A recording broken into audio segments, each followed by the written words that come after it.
Assalamu alaikum dear students, I am Anjum Shafiq, your biology teacher for grade 10, and today we are going to discuss the dominance relationships. So today we will discuss the co-dominants. So let's move to the board. So dear students, co-dominants.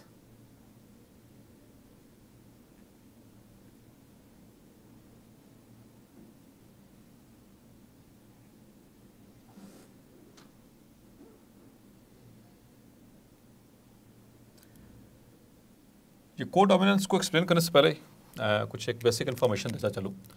जो को dominance है ये basically relationship है।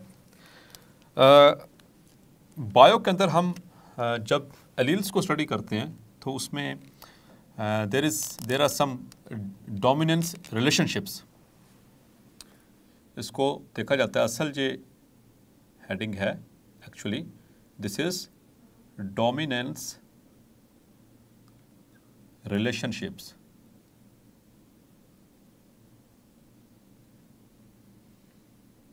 तो dominant relationships dear students ये आगे further 4 तरह के हैं, जिसमें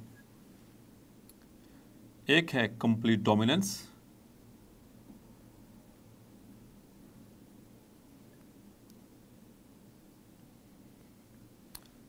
नेक्स्ट इज को dominance,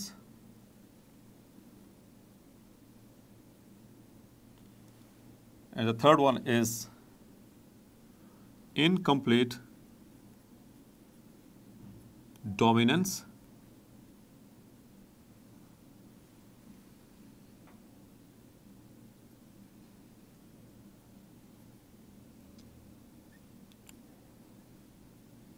and the fourth one is over dominance.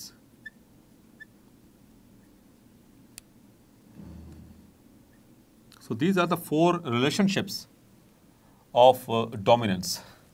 Actually dear students हुआ ये, क्योंकि जैसे कि आपको बताया कि जो मेंडल है ये क्लासिकल जेनेटिक्स का फादर कहलाता है। तो शुरू की बात है, इसने बहुत अच्छा काम किया और इसके लॉज आज भी वैलिड है। इतनी पुरानी स्टडी होने के बावजूद आज भी ये वैलिड है, क्योंकि उसके ऊपर कोई ऑब्जेक्शन नहीं कर सकता।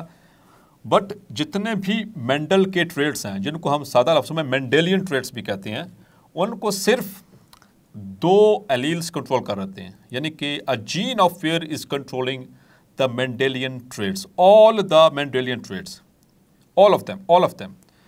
तो बाद में जाकर थोड़ी सी जब रिसर्च एडवांस होती है तो पता चलता है कि कुछ ऐसे ट्रेड्स भी हैं जिनको एक जीन पेयर नहीं कंट्रोल कर रहा, बल्कि एक ही जीन पेयर के बहुत से एलील्स कंट्रोल कर रहे हैं, और इवन के बहुत सारे जीन पेयर्स इटसेल्फ वो इन्वॉल्व हैं एक ट्रेड को कंट्रोल करने के लिए।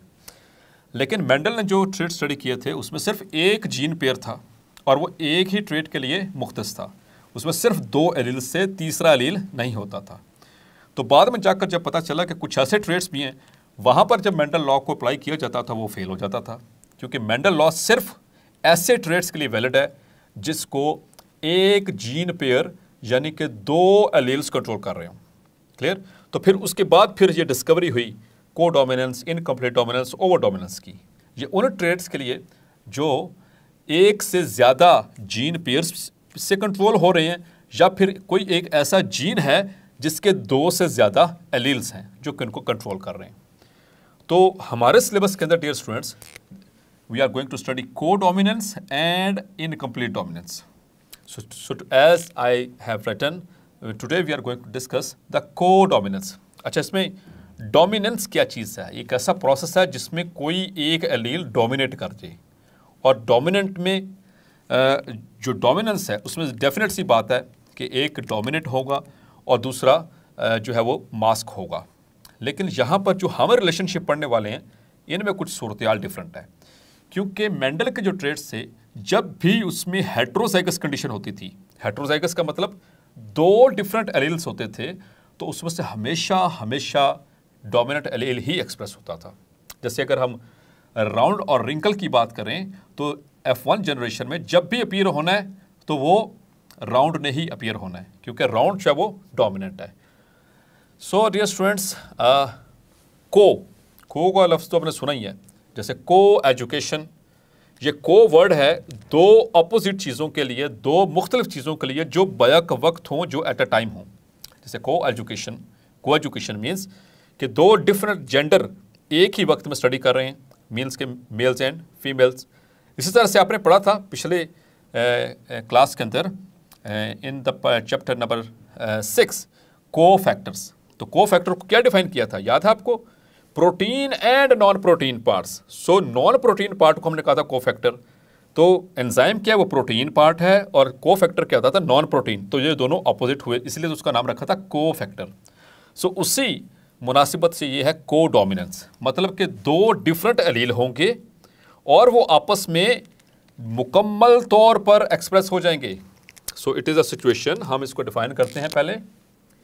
को dominance, it is a situation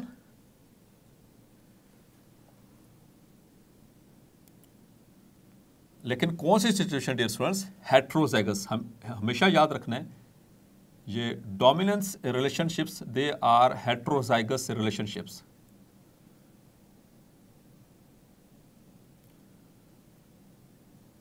Heterozygous, a heterozygous situation in which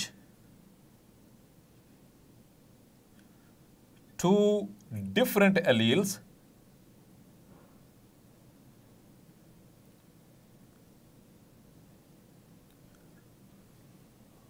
of a gene are expressed completely, मुकम्मल तौर पर वो एक्सप्रेस होंगे। So there is no dominant and recessive effect in them, there is no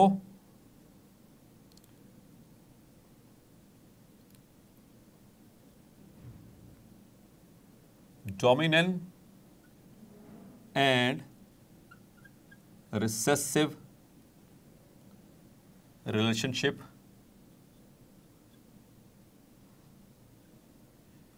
between them. Yes, my dear students. तो जब दोनों ही appear हो गए, मुकम्मल तौर पर अपीयर हो गए, तो इसका मतलब है उसमें कोई भी डोमिनेंट या कोई भी रिसेसिव वाला चक्कर तो रहा ही नहीं ना। मतलब कि चूंकि दोनों ही अपीयर हो रहे हैं और हैं भी दोनों different, so that is why it is termed as codominance. तो इसकी एग्जांपल्स तो बहुत सारी हैं डियर स्टूडेंट्स। अभी फिलहाल हम अपने अगर बुक को फॉलो करें तो हमारे बुक में जो एग्जांपल कोट की गई है को डोमिनेंस की,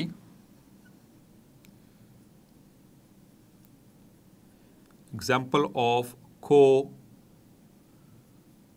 डोमिनेंस, दैट इज, आपने प्रीवियस क्लास में पढ़ा बड़े डिटेल के साथ, that is ABO blood group system. इसमें इसकी एग्जाम्पल छुपी हुई है। ये को डोमिनेंस की एग्जाम्पल नहीं है, बल्कि ABO ब्लड ग्रुप सिस्टम में इसकी एग्जाम्पल मौजूद है। वो अभी हम देखते हैं कि किस तरह से। So dear students, ABO blood group system हमारे इंसानों के अंदर there are 29 different blood group systems, जिसमें से एक है ABO ब्लड ग्रुप सिस्टम, इस तरह से RH ब्लड ग्रुप सिस्टम, इस तरह से MN ब्लड ग्रुप सिस्टम, इसी तरह से MNS ब्लड ग्रुप सिस्टम। तो इस तरह करके there are about 29 different blood group systems जो कि इंसानों के अंदर पाए जाते हैं। उनमें से एक है ABO ब्लड ग्रुप सिस्टम। इसका जीन जो है, इस ABO ब्लड ग्रुप सिस्टम का gene, it is located on chromosome number 9। और जीन है क्या, उसका नाम क्या है? द जीन इज आई, उस जीन को कहते हैं आई। और इस जीन के 3 एलील्स हैं। Yes my dear students, so it has got 3 alleles.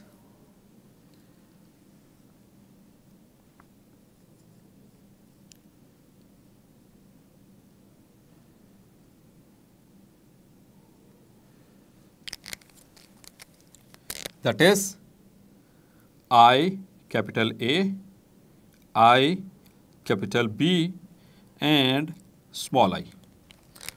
अब इन तीनों एलील्स में अगर हम देखेंगे, सो जो कैपिटल A है, IA allele, it produces antigen A, ये एंटीजन A को प्रोड्यूस करता है। इसी तरह से IB, it produces antigen B, और जबकि जो स्मॉल आई है, it produces no antigen, because आप देख सकते हैं ये कैपिटल्स में लिखे हुए, कैपिटल है, कैपिटल बी, तो ये दोनों डोमिनेंट एलील्स हैं, जबकि स्मॉल आई जो है ये रिसेसिव एलील है।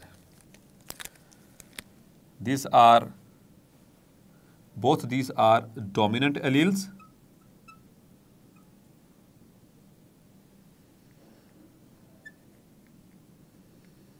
while the small I, it is recessive allele। तो आइए डियर स्टूडेंट्स देखते हैं कि इसमें क्या होगा। ये तीन एलील्स की वजह से चार फिनोटाइप्स हैं। इन तीन एलील्स की वजह से चार तरह के ब्लड ग्रुप बनते हैं इंसानों के अंदर according to ABO blood group system. वो किस तरह से?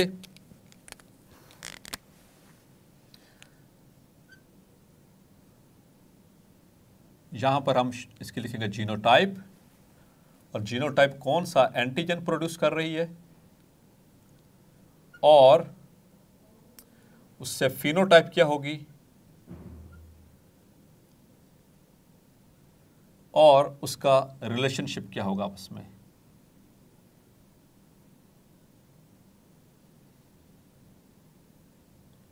Between alleles.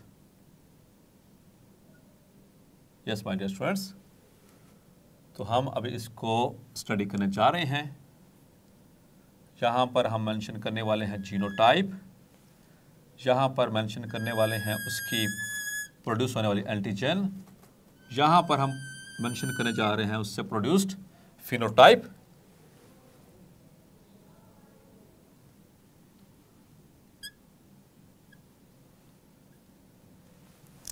सो डियर स्टूडेंट्स, सबसे पहले हम देखेंगे जीनोटाइप। सो अगर जीनोटाइप हो आई capital A, I capital A, यानी एक मदर से आया कैपिटल ए और एक फादर से आया कैपिटल ए, या फिर इस तरह से हो आई capital A and small i, तो ऐसी सिचुएशन में माय डियर स्टूडेंट्स एंटीजन कौन सा बनेगा? द एंटीजन विल बी ए। इन दोनों सूरतों में चूंकि ये डोमिनेंट है, ये होमोजाइगस डोमिनेंट हो गया, और ये हेट्रोजाइगस कंडीशन होगी, तो हेट्रोजाइगस कंडीशन में कौन सा एंटीजन बनेगा? जो डोमिनेंट होगा। तो यहां पर डोमिनेंट क्या है? Capital A. और इसकी जो फिनोटाइप है इसमें क्या बनेगा? ब्लड ग्रुप ए। ऐसे लोगों का जो ब्लड ग्रुप होगा वो ए होगा, जिनके अंदर ये एंटीजन होगा और उनके अंदर ये वाली स्पेसिफिक जीनोटाइप होगी।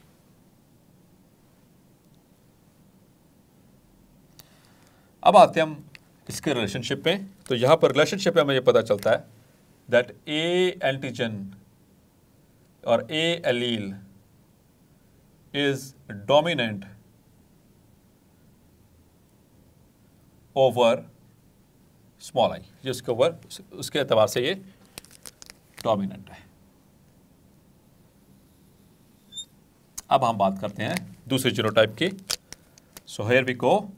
दूसरी जीनोटाइप ये हो सकती है आई बी और I B and small i. तो डियर स्टूडेंट्स, अगर ये जीनोटाइप होगी तो ऐसी सिचुएशन में भी जो एंटीजन होगा, चूंकि ये दोनों डोमिनेंट हैं, यहाँ पर एक डोमिनेंट है और एक रिसेसिव है, तो दोनों सूरतों में जो एंटीजन कौन सा बनेगा? Antigen B. और यहाँ पर फिनोटाइप यानी बच्चे का ब्लड ग्रुप क्या होगा? The blood group will be B. Blood group B, यहाँ पर ए। और यहां पर रिलेशनशिप क्या बनेगा इन एलील्स के दरमियान में, the B allele is dominant over small i. आपके सामने ये एग्जाम्पल मौजूद है। तीसरी सिचुएशन डियर स्टूडेंट्स ये प्रोड्यूस हो सकती है, यहां पर एक तीसरी जीनोटाइप ये बन सकती है कि फादर से भी और मदर से दोनों से रिसेसिव एलील आए, small I and small i. तो ऐसी सिचुएशन में हमने बात की थी कि स्मॉल आई जो है वो रिसेसिव एलील है और ये कोई एंटीजन प्रोड्यूस नहीं करता। सो यहां पर एंटीजन कौन सा होगा dear students, so there will be no antigen at all. लेकिन इसकी फिनोटाइप क्या होगी, तो ऐसा ब्लड ग्रुप जिसमें कोई एंटीजन ना हो, the blood group is, yes my dear students, आपने प्रीवियस क्लास में डिटेल से पढ़ा था। तो जब ये वाला कॉम्बिनेशन होगा, जब कोई एंटीजन प्रोड्यूस नहीं होगा, the blood group will be O, yes the blood group O. और यहां पर इसमें रिलेशनशिप क्या आएगा, that the I allele is recessive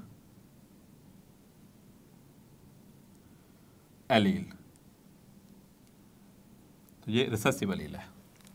और हमारे पास बच गई चौथी ऑप्शन, चौथी सिचुएशन। अभी तक हमारा को डोमिनेंट नहीं आया और डियर स्टूडेंट्स अब आने वाला है, क्योंकि एबीओ ब्लड ग्रुप में सिर्फ 4 ही ब्लड ग्रुप्स बनते हैं, एक रह गया और वही हमारा को डोमिनेंट है।